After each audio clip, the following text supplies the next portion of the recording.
Hi guys, Greg at Best Choice Trailers. Today we're going to take a walk around a 102 by 24 foot, 16,000 pound H&H Speedloader EX. This particular unit is a power tilt model.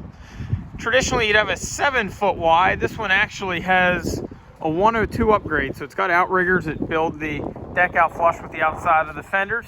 It does have the optional 8,000 pound axle package. We'll get to some of these features in a bit.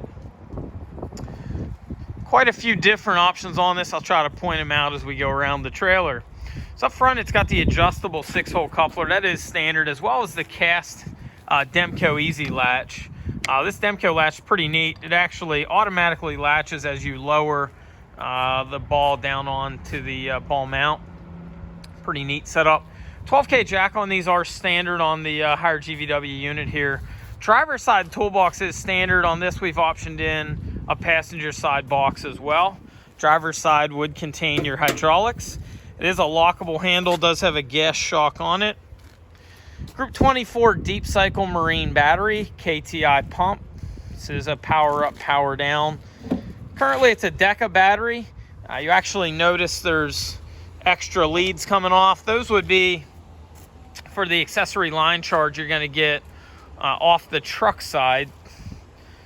And of course, again, being power up, power down, you have your 2 solenoids. Can do wireless on these, fairly common option. That is not standard, but certainly one of the ones that I would think about if I were buying one of these myself. So it is a 7-pin plug, as is standard on most all trucks nowadays. It's the blade style. Again, 2 and 5/16 coupler. These plugs now have the color code drilled on the end. Neat setup. It is a modular, fully sealed wire harness. You actually see your front plug-in. So normally you're going to have a front be one section. From the front here to the rear normally would be one, and then you'd have one for all the way across the back. So again, fully sealed harness, plug and play, very simple setup. So on the heavier GVW here, this has a 6-inch channel, 4-wrap tongue, 8-inch channel mainframe.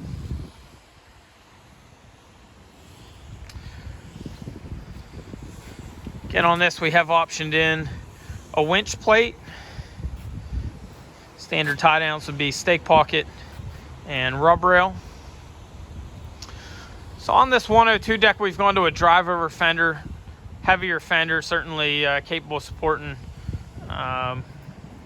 most of your buggies or your mud trucks and whatnot. So on 8K axles, technically 16-inch 14-ply tires are required standard. This actually has 215 75 17.5. That's got a solid wheel, or at least I still call it solid.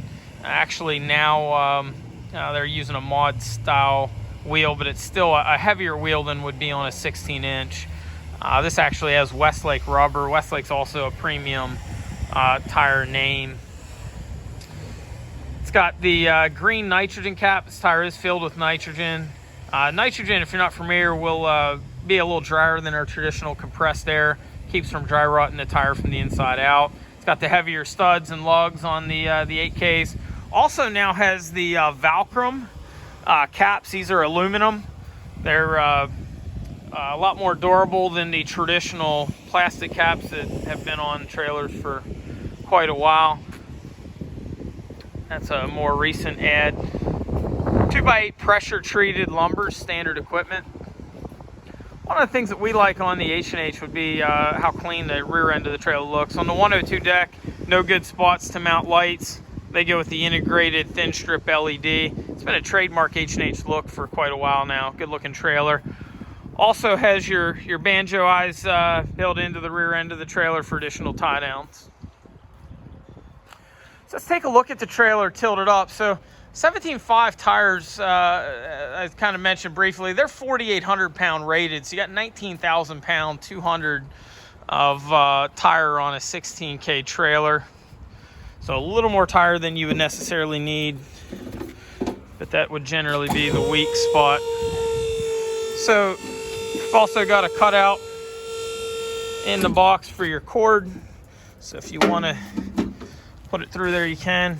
Notice this is a front mount piston, not underneath. We'll get to that more in a second. Total cycle time on this, I'm gonna say, is about 15 seconds, give or take. Now this isn't gonna be completely accurate, only because, of course, we're not hitched to a vehicle, so it's gonna drop down on the front. And obviously, as far off as we are at the front, doesn't look like it's coming quite all the way down at the rear end. Get a couple good shots on the underside of the trailer. So on this particular unit, you've got fairly heavy duty hinge setup. You've got, let me zoom into that one. You got a gusset plate coming out. You got a nice heavy duty hinge underneath on these. I believe they're 16 on center structural channel cross members.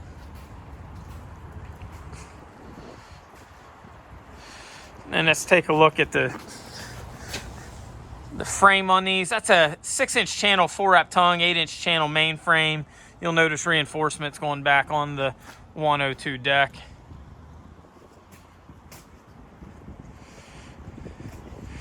Gonna get about 82 to 83 inches on these between fenders, depending on the axles. Again, this is a true 24 foot long, sometimes on tilts depending on what style they are.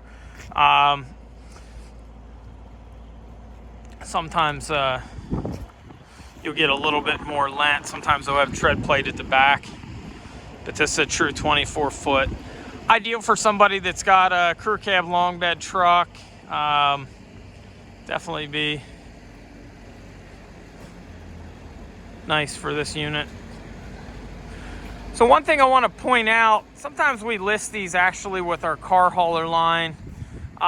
Certainly at a 16 GVW, we're going to have guys that are hauling equipment on these. We do get some guys that are hauling cars, but we consider this to be what we call a car hauler tilt. So just want to point this out.